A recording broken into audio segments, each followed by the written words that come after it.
नमस्कार, मेरा नाम हिमांशु देवन और आज इस वीडियो में बेसिकली सोराइसिस जो है वो बाहर से तो फिजिकली अपीयरेंस में आपको दिक्कत दे ही रहा है, बट क्या वो एक्चुअली में आगे जाके फर्दर हमें और दिक्कत दे सकता है या नहीं, या वो फिर आपके एक इनर पीस को उजाड़ सकता है या नहीं, उसके बारे में डिस्कस जरूर करूँगा मैं आज। क्योंकि पेशेंट जो सोराइसिस में होते हैं ना, थोड़े टूटे के आते हैं। उनको लगता है कि यार ये मेरे साथ हुआ क्यों और क्यों दिक्कतें मेरे साथ ऐसी स्टार्ट हो गई हैं जिसकी वजह से वो समाज को आंसर करना पड़ रहा है, रिलेशनशिप में आंसर करना पड़ रहा है, सारी जगह पे हम इस बारे में डिस्कस करके बताना पड़ रहा है, या उससे मतलब रोज़ डे बाय डे रोज़ पेशेंट उसमें लड़ ही रहा है, फाइट ही कर रहा है। तो मैं बेसिकली आज आपको कुछ चीज़ें समझाऊंगा और समझना उस चीज़ को भी क्यों मैं इस बारे में बात कर रहा हूँ। देखो, सोराइसिस का पेशेंट ना रोज़ इसलिए भी टूट रहा है क्योंकि सोराइसिस है। एक तो उसको दिक्कत है, इचिंग है, इन्फ्लेमेशन है, दर्द है, 100 चीज़ें। बट उसके साथ साथ जो उनको समाज देता है ना, वो चीज़ें अच्छी नहीं देता। इसको दिक्कत कैसी हो रही है, इसकी स्किन देखिए कैसे उतर रही है, इसको देखा है कि किस तरीके से है, ये कोई फैलने वाली बीमारी तो नहीं है। और या इवन आपके रिलेटिव भी, ये इसको क्या हो गया है, कोड़ हो गया है, क्या हो गया है, पता करो, झाड़ा लगवा दो, ठीक हो जाएगा। बहुत सारी चीज़ें ऐसी नेगेटिव है, इसको भूत का साया चढ़ गया है, ऐसी। ये मैं खुद अपने तरफ से नहीं बता रहा, बट यहाँ पर पेशेंट आकर खुद ही अपनी ये सारी चीज़ें डिस्कस कर ही देता है कि ये मेरे को ऐसी दिक्कत, मेरे ऊपर ही हवा लग गई है, इसकी वजह से ऐसा हो गया। बट ऐसा नहीं होता। देखो, सोराइसिस जो है वो आपका जेनेटिक डिसऑर्डर में भी हो सकता है, या फिर वो स्ट्रेस इंड्यूस्ड हो सकता है, बहुत सारी अलग अलग चीज़ों की वजह से हो सकता है। बट जब सोराइसिस होता है तो अगर हम इन सारी चीज़ों का स्ट्रेस ले भी लेते हैं तो ये और ज़्यादा बढ़ता है। मान लीजिए कि अगर मेरे को कोई एक सोशल स्टिग्मा के अंदर भी मैं इसको बात करूँ, तो अगर ये सोशल स्टिग्मा भी बन जाता है तो ये आपको अंदर ही अंदर और तोड़ता है और घायल करता है अंदर ही अंदर से। तो सबसे पहली चीज़ समझो कि सोराइसिस जो है, अगर आप जितना इससे लड़ोगे, जितना आप इससे फाइट करोगे, उतना ही आपके से दूर भागेगा। इस बीमारी का सबसे बढ़िया सॉल्यूशन जो है वो है सिर्फ और सिर्फ फाइट। अगर आप इससे बचते रहोगे, इसको सप्रेस करते रहोगे, उतना ये आपके सर पे बैठ के बार बार नज़र आएगा, जैसे कि होता है। पेशेंट स्टेरॉयड लेते हैं, अपनी इम्यूनिटी को सप्रेस करते हैं और उसके बाद वो थम जाता है, फिर किसी दिन उठ के फिर आपके चेहरे या कहीं पे भी बॉडी पे आकर दिखाई देने को लग जाता है। यहाँ पर आप सिंपली उसको सप्रेस कर रहे हो, उससे फाइट नहीं कर रहे हो।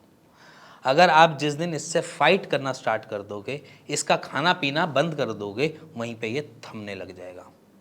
खाना पीना वही जो आज की डेट में आप करते आए हो, जैसे कि थोड़ा सा नॉनवेज खा लिया, नमक ज़्यादा खा लिया, और ये सारी चीज़ें जो होती हैं वो आपकी इम्यूनिटी को ज़्यादा एक्सप्लोजिव की तरह काम करती है और एक्सप्लोजन की तरह वो चलती है। जब वो इम्यूनिटी हैम्पर हुई, उसने फिर से आपको अपना स्वरूप दिखाना चालू कर दिया, हैज़िन्स और हैसिस ला कर दिखा दिया। और अगर आपने यहाँ पर फाइट किया, आपने अपनी डाइट के साथ फाइट किया कि आपने जो खाना खाया उसकी वजह से आपकी इम्यूनिटी हैम्पर ना हो और उसकी वजह से आपके सोराइसिस बढ़े ना, तो ये एक फाइट का पार्ट हुआ। अगर आपने यहाँ पर ठान लिया कि मेरे को इसको कैसे ना कैसे करके डाउन करना है, अपने स्ट्रेस लेवल को कम कर लिया, यहाँ पर आपने फाइट किया। और यहीं पर अगर आप इसके ऊपर एप्लीकेबल तरीके से, मान लीजिए कि आप इसमें इम्यूनिटी को हैम्पर हो रही है, आपकी स्किन जो मर्जी हो रही है, बट आप इसको हेल्दी तरीके से रख रहे हैं, वहाँ पर आपने इसको अपने सिम्टम्स को बढ़ने से रोक दिया।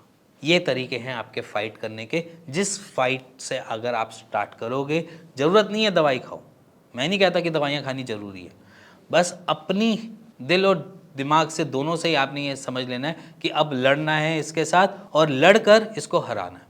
जिस दिन आपने ये प्लान कर लिया, उस दिन से आपका सोराइसिस आपसे दूर भागता फिरेगा। तो बस ये लड़ाई की ज़रूरी है, और इस लड़ाई को सपोर्ट देने के लिए आपके साथ हम भी खड़े हैं और आपके साथ आपके डॉक्टर्स भी खड़े हैं। इस लड़ाई को हमारे साथ या अपने डॉक्टर के साथ लड़ो और इससे जीत के दिखाओ।